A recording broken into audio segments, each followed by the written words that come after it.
Untuk kali kedua, pemain sinetron Jeff Smith kembali ditangkap polisi terkait kasus narkoba, Rabu, tanggal 8 Desember tahun 2021.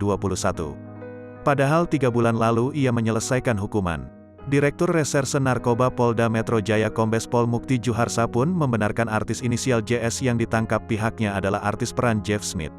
Iya, Jeff Smith, kata Mukti saat dikonfirmasi wartawan pada Rabu, tanggal 8 Desember tahun 2021.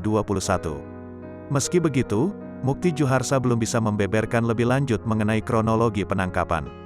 Nanti dirilis Kabid Humas ya, ucap Mukti.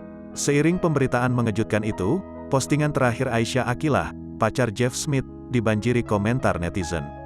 Mereka menanyakan kebenaran terkait pemberitaan tersebut sekaligus memberi dukungan. Netizen pun ramai-ramai membanjiri kolom komentar Aisyah Aqilah untuk menanyakan kebenaran itu sekaligus memberinya dukungan. Selama Jeff Smith menjalani proses hukum terkait kasus narkoba pertamanya, Aisyah Aqilah adalah orang yang selalu memberi dukungan. Selama proses persidangan, Aisyah Aqilah bersama ibunda Jeff Smith selalu hadir. Nyaris tak pernah absen.